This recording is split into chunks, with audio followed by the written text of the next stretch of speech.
saya Dr. Rian, saya penanggung jawab laboratorium kesehatan Jawa Barat untuk COVID ini. Jadi saya ceritakan bahwa yang dilakukan hari ini adalah drive-thru sesuai dengan program Pak Gubernur.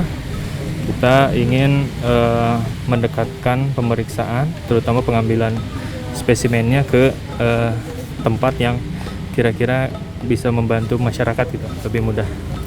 Jadi kita sekarang melakukan pengambilan swab tenggorokan dan hidung. Pasiennya atau pesertanya tetap ada di mobil, kita yang memeriksa langsung ke mobilnya. Jadi dilakukan swab tenggorokan dan hidung, lalu setelah itu akan diperiksa dengan metode PCR di Laboratorium Kesehatan Provinsi Jawa Barat.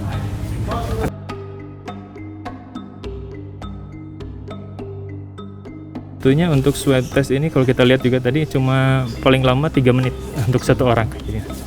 Dan apalagi kami tadi sudah siap semua peralatan dan SDM-nya, jadi sebetulnya untuk persiapan butuh waktu setengah jam, itu sudah selesai di awal. Jadi untuk swabnya sendiri saja hanya 3 menit, lalu nanti diperiksa di Lapis Jabar. Untuk prosesnya memang kurang lebih 5 jam seperti Pak Gubernur sampaikan.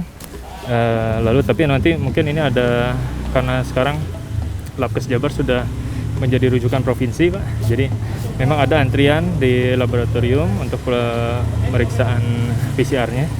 Jadi nanti kita akan lihat, kita akan skala prioritaskan untuk pemeriksaan.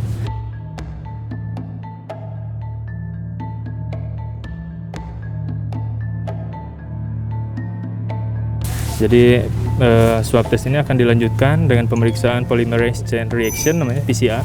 Itu akurasinya hampir 100%, jadi bahkan dianggap 100% seperti itu.